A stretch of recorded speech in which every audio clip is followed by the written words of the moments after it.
A few months ago, I went outside to check the mail. I have one of those really old mailboxes that is right outside the house. I leafed through the mail. It was all bills, and flyers, and magazines. Then I noticed something else at the bottom of the mailbox. A videotape. Now, sometimes I find things in the mailbox like bugs, garbage, and things like that. A few years back we had found a squirrel had made a nest there. But a videotape. I picked it up and looked at it. It looked like a normal videotape. I looked at the side. There was a shiny sticker of a butterfly on it. I peeked into the mailbox, hoping to find some explanation for the videotape, but I found nothing else. I walked inside and set up my VCR, which had been collecting dust by then. I inserted the tape in and waited until it was finished rewinding. When it was finished, I pressed play on my remote. It was 10:30 at night, and I grabbed some popcorn and a soda and plopped myself onto the sofa. I was ready to watch this mysterious tape. The video started with one of those web indents. I had last seen that indent when I was maybe 6 or 7. What followed was an advert to the theme park Marineland, the old advert from the 1990s. During that advert, the screen kept flashing.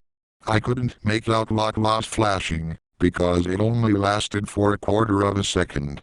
The Marineland ad was cut off, and it went to pitch black. I was about to rewind to see what was flashing, when a familiar thing came up. It was PBS Kids. There was a brief advert for Chuck E. Cheese. I smiled, as I watched my childhood return to me. Suddenly, it faded to what show was coming up next. Coming up next, Dragon Tales. In PBS Kids. I'm sure most of you know the show Dragon Tales. It's better that you've at least seen 5 episodes of the show, before you understand any of this. The intro of the show started. Everything was right, except there was no sound. It cut off in the middle of the intro and cut to a picture of Max sitting on a chair with the words Dragon Tales crudely written above him in red. The thing that frightened me the most was Max's facial expression. He was pale, and his eyes were tiny. He sat there, if he was trying to smile, but he needed to cry. Almost like the expression of a man about to hang himself. The episode started. It showed an outside view of Max and Emmy's house, as it always does. The sky was a dark red, and the sun was an orangish color. Max walked in holding his elbow. "Ow," he exclaimed. I bumped me elbow in the table. Emmy stood at him. She had a frown in her face. "Maybe, if you'd fuck me then your elbow wouldn't hurt so much," she replied. I was shocked at what I had just heard. She had said what I thought she had just said. More significantly, there was no credits or episode title. Then Max said, "Emmy, Mommy told us to not say that word." Emmy took a deep breath. Before she could speak, Max screamed. "Don't do it, Emmy," he cried. "I don't want to live through this anymore." "Do what?" I wondered. What was Emmy going to do? I was starting to get scared at this point, and I knew I was not watching a normal episode of Dragon Tales. They continued their conversation. The rest was barely audible. Finally, Emmy suggested in a clear voice, "Why don't we go to Dragonland?" The dragon wallpaper was black and bright red. The dragons in the wall had gigantic smiles in their face. They held each other hand in hand and chanted, I wish, with all my heart, to fly with dragons, in a land apart." After they arrived in Dragonland, they looked for their friends. They found Ord sitting behind a rock. Max approached him. "Hey Ord, wanna play with my new truck?" he asked. Ord turned around. I could hear bits of radio static. At first I couldn't hear what the voices were saying, but I began to hear what the man in the radio was saying. What I heard was, "Well, Jim, this is a terrible situation we have here. Police have confirmed the plane carrying President Barack Obama was hijacked by a few members of Al-Qaeda. The plane crashed into the Statue of Liberty in New York City. the city, where Obama was supposed to appear. We aren't sure who else was on that plane, or if there were any casualties. I don't know anything else, but all I can tell you is the Statue of Liberty is in flames and the plane was carrying President Barack Obama. During the time the radio was playing, Ord was sitting behind the rock. He had no expression in his face. He was just sitting there still. He wasn't dead, but his face almost looked like it. I thought back to Max's expression in the chair. Once the static ended, Ord walked away. He walked expressionless and he walked in a straight line around Dragonland. The sky was blood red. Ord then gave a slick smile. A gigantic scream erupted out of nowhere. It cut to a zoom-in of a photorealistic image of Ord in a bony-like state, lying dead, with his eyes torn out and a message carved out on his head. In Ord's blood it said Hail Satan. It cut to black at that second. It then faded into a church. The bell rang in a distorted, deep tone. The sky was still blood red. The radio static came back. Breaking news, the anchorman proclaimed, President Barack Obama is dead. He was killed this afternoon in a plane crash along with Vice President Joe Biden and 55 other government officials. Also on that plane was rock and roll legend Chuck Berry and 40 other people. The plane was hijacked by 5 Al-Qaeda members, whose names have not been confirmed yet. The anchorman's voice shook with terror as he spoke. This is a terrible, shocking day for not only the United States of America, but for the entire world. The response was ... After that, it went to static. It showed paintings of the inside of the church. At that moment, I assumed this had something to do with the death of Obama. It zoomed in on the coffin. It was photorealistic. The voice of Zach suddenly shouted, Cassie, no. It cut to a black and white video. It was silent, except for random beeping noises. And by silent, all you could hear was a film projector running. It showed Cassie walking around in a white background. She just kept walking. The beeping sounds got louder.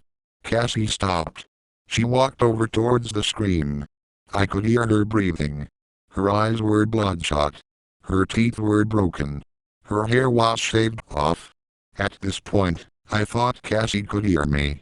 Cassie opened her mouth. What followed was the most ear-piercing, loudest sound that I had ever heard in my life. It wasn't like a scream, but a really messed up beeping sound that was louder than any human could hear. My ears sometimes still ring from that is how bad it was. In fact, I'm lucky I am not deaf. Cassie continued to stare at me. I was getting scared at this moment, and I didn't want to watch anymore. I tried to shut it off. Said Cassie, in the voice of a crying and choking woman, we must pray to Satan. Then it faded to black. It faded back to a dragon tune. For those that don't know, the format lost to 10-minute episodes, and a song in between. I hoped that the nightmare had ended. It hadn't. The song was an organ track that was being looped. The video quality wasn't very good, so I couldn't see what was really going on. There were about 500 dragons in a gigantic circle chanting Cassie, Cassie, Cassie.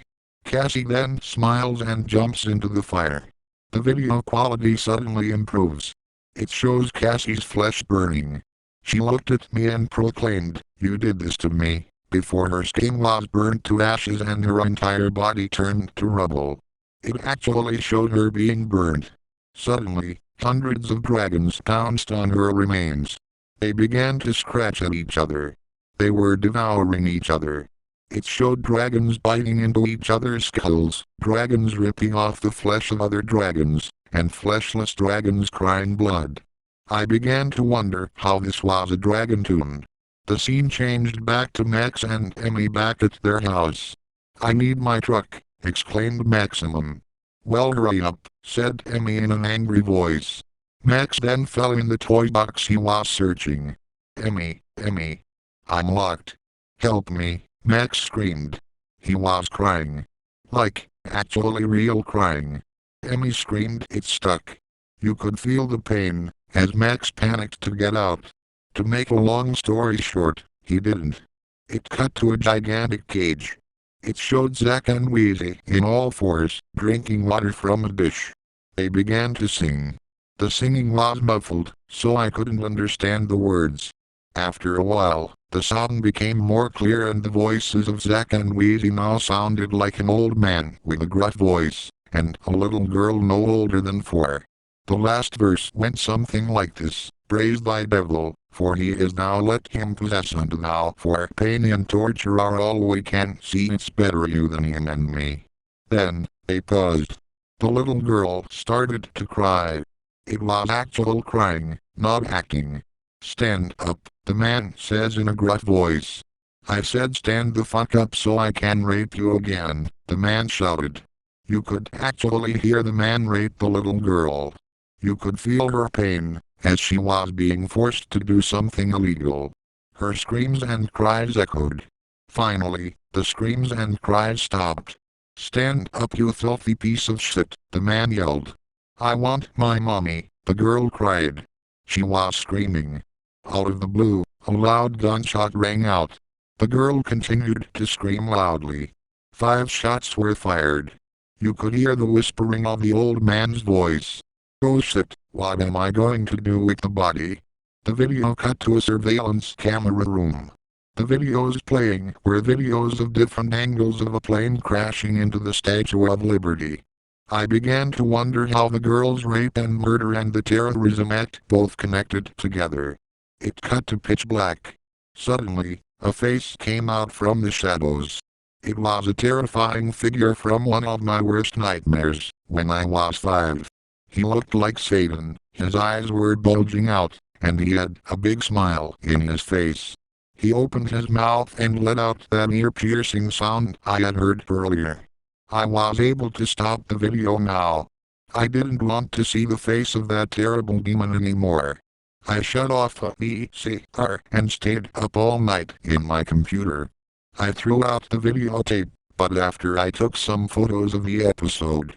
Before garbage day, I made sure the video was in the garbage. It wasn't. I searched the house and it was nowhere to be seen. I never have seen the tape again, and I warn you to never pick up mysterious videotapes you find.